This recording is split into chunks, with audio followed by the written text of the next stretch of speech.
राहुल नार्वेकरांची विधानसभा अध्यक्षपदी बिनविरोध निवड। उद्या पार पडणार अध्यक्षपदाच्या निवडीची प्रक्रिया। मवियाच्या नेत्यांनी घेतली मुख्यमंत्री फडणवीसांची भेट। विधानसभा उपाध्यक्षपद आणि विरोधी पक्षनेतेपद महाविकास आघाडीला मिळण्यासंदर्भात ठेवण्यात आला प्रस्ताव। तर सत्ताधारी सकारात्मक असून या संदर्भात विचार करू, फडणवीसांचं वक्तव्य। राज्य चालवण्यासाठी विरोधकही महत्त्वाचे, त्यामुळे विरोधी पक्षनेतेपदाची महाविकास आघाडीने मागणी केली आहे। भास्कर जाधव यांची प्रतिक्रिया। विधानसभा अध्यक्ष निवडीनंतर या संदर्भात निर्णय होईल, भास्कर जाधव यांची माहिती। विरोधी पक्षनेता कोण असेल या संदर्भात विधानसभा अध्यक्षांचा अधिकार असतो। माझ्याकडे गोष्टी आल्या की विचार करून निर्णय घेऊ, राहुल नार्वेकर यांची प्रतिक्रिया। विधानसभेच्या नवनिर्वाचित आमदारांचा शपथविधी सोहळा पूर्ण। 288 पैकी 280 आमदारांनी घेतली सदस्यत्वाची शपथ, तर 8 आमदारांना उद्या किंवा विधानसभा अध्यक्षांच्या दालनामध्ये शपथ दिली जाणार।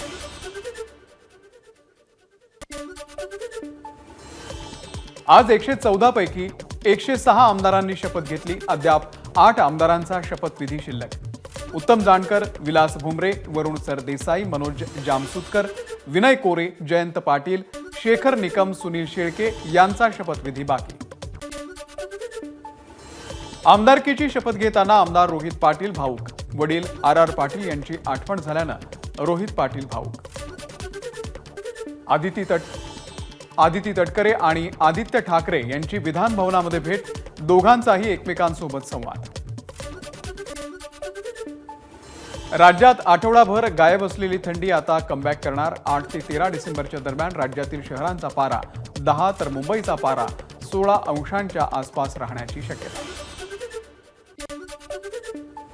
पंकजा मुंडेंनी मुख्यमंत्री फडणवीसांची भेट घेतली। मराठवाड्यातील दुष्काळ आणि बेरोजगारीच्या प्रश्नावर दोघांमध्ये चर्चा। मुख्यमंत्रीपदी विराजमान झालेल्या फडणवीसांचं पंकजांकडून अभिनंदन। घाटकोपरमध्ये मनसे कार्यकर्त्यांचा ठाकरेंच्या शिवसेनेमध्ये प्रवेश। उद्धव ठाकरेंच्या उपस्थितीमध्ये पक्षप्रवेश।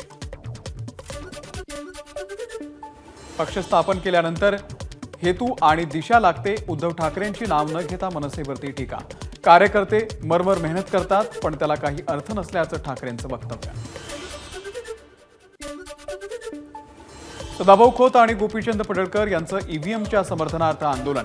विधान भवनाच्या पायऱ्यांवरती ईव्हीएम मशीन हातात घेत जोरदार घोषणाबाजी। बांगलादेशमध्ये हिंदू समाजावरती होणाऱ्या अत्याचाराच्या विरोधात ठाण्यामध्ये हिंदू संघटना एकवटल्या। नौपाडा ते शिवाजी मैदान काळ्या फिती बांधून काढला मूक मोर्चा। आमदार संजय केळकर आणि आमदार निरंजन डावखरेही सहभागी। मुंबई पुणे एक्सप्रेसवेवरती आता एआय कॅमेऱ्याच्या द्वारे नजर असणार। तब्बल 52 ठिकाणी कॅमेरे बसवण्यात आले। या माध्यमातून अति वेगाने जाणाऱ्या वाहनांवरती कारवाई करणे शक्य होणार। शरद पवार यांचा मार्कडवाडीमधल्या ग्रामस्थांसोबत संवाद। बॅलेटवरती मतदानासाठी आंदोलन करणारं मार्कडवाडी हे पहिलंच गाव। मी राजीनामा देतो, उत्तमराव जानकर यांचा पुनरुच्चार। बॅलेट पेपरवरती मतदान घ्या, निवडणूक आयोगानं ऐकलं नाही तर सुप्रीम कोर्टात जाऊ, उत्तमराव जानकर यांचं वक्तव्य। मार्कडवाडीमध्ये देवेंद्र फडणवीस यांच्या अभिनंदनाच्या बॅनरच्या शेजारी लागले ईव्हीएम हटाव देश बचावचे बॅनर। या बॅनरवरून भाजपा आणि महाविकास आघाडी कार्यकर्ते आमने सामने। बारामती नगरपालिकेचे माजी ज्येष्ठ नगरसेवक अशोक देशमुख यांचं काल हृदयविकाराच्या झटक्यानं निधन। उपमुख्यमंत्री अजित पवार यांनी घेतली देशमुख कुटुंबियांची सांत्वनपर भेट।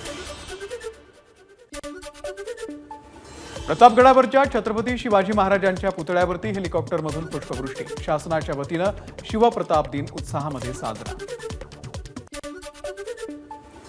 लग्नसराई आणि सोडून आलेल्या सुट्ट्यांमुळे आता खंडेरायाच्या दर्शनासाठी जेजुरीमध्ये भाविकांची गर्दी। 1.5 लाख भाविकांनी घेतलं खंडेरायाचं दर्शन। सांगलीमध्ये शिवप्रतिष्ठाननं आज अफजल खानाच्या वधाचा दिवस म्हणून काढली भव्य शोभायात्रा। संभाजी भिडे यांचीही यात्रेला उपस्थिती।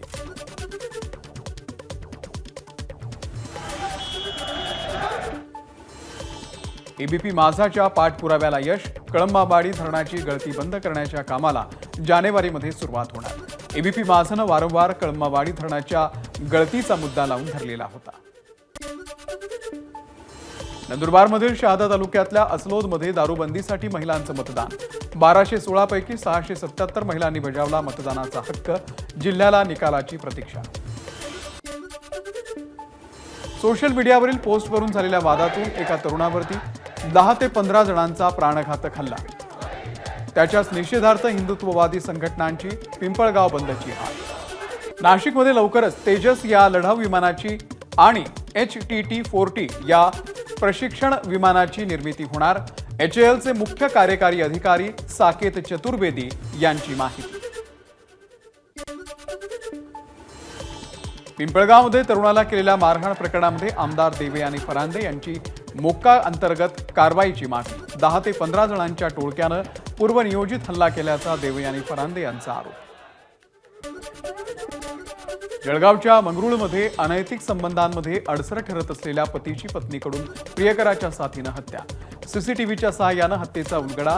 पोलिसांकडून आरोपींना अटक. अहिल्यानगरमधल्या माजी नगरसेवक निखिल वारे यांनी केली महिला सुरक्षेसाठी मोबाईल ॲपची निर्मिती. निडली SOS हे ॲप महिला सुरक्षेसाठी उपयुक्त. रायगडच्या पेण तालुक्यामधल्या काराव ग्रामस्थांचं SW कंपनीच्या विरोधात आंदोलन. स्थानिक मुलांना या कंपनीमध्ये नोकऱ्या मिळत नसल्यानं आंदोलन. प्रांताधिकाऱ्यांच्या मध्यस्थीनंतर आंदोलन मागे. कुंडलिका नदीमध्ये बुडालेल्या 4ही तरुणांचे मृतदेह हाती. नदीवर पोहण्यासाठी गेलेले असताना पाण्याचा अंदाज न आल्यानं काल 4घे जण बुडाले होते.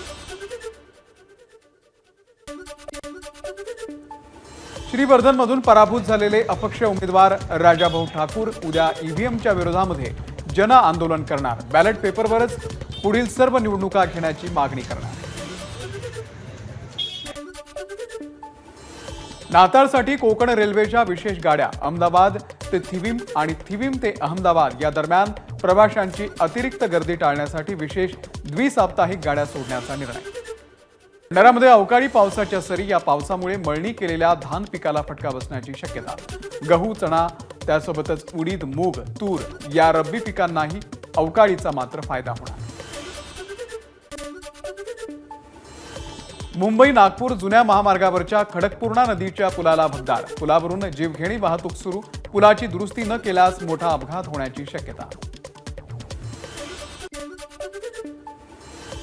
वाशिमच्या नागीमध्ये 50 फूट खोल विहिरीत पडलेल्या रानमांजराची 5 दिवसांच्या प्रयत्नांनंतर सुटका. वन विभागानं स्थानिकांच्या मदतीनं या रानमांजराला बाहेर काढून नैसर्गिक अधिवासामध्ये सोडलं. बीडमध्ये माझाच्या बातमीनंतर प्रशासनाला खळबळून जाग. अंबाजोगाईमधील शासकीय स्वामी रामानंद तीर्थ रुग्णालयातील बनावट औषध पुरवठा प्रकरणामध्ये 20 सदस्यीय चौकशी समिती स्थापन. बीडच्या अंबाजोगाईमधील शासकीय रुग्णालयातलं बनावट औषधांचं प्रकरण. ठाकरेंच्या शिवसेनेचा आंदोलनाचा इशारा. पुरवठादारांसह संबंधित कंपनी मंत्र्यांच्या चौकशीची केली मागणी. धाराशिवच्या कळंब तालुक्यातील दहिफळ इथे ग्रामदैवत श्री खंडोबा यात्रा उत्साहामध्ये संपन्न. यात्रेमध्ये भक्तांकडून देवाचा रथ ओढत खंडोबा मंदिराला 5 प्रदक्षिणा.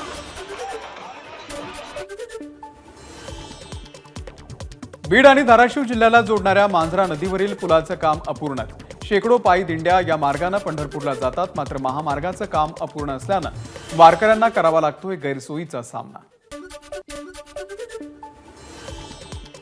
हिंगोलीच्या सेनगावातील मुख्य रस्त्यावरती विजेची तार अंगावरती पडून 50 वर्षीय व्यक्तीचा मृत्यू. महावितरणच्या गलथान कारभाराच्या विरोधात व्यापाऱ्यांकडून आंदोलनाचा इशारा.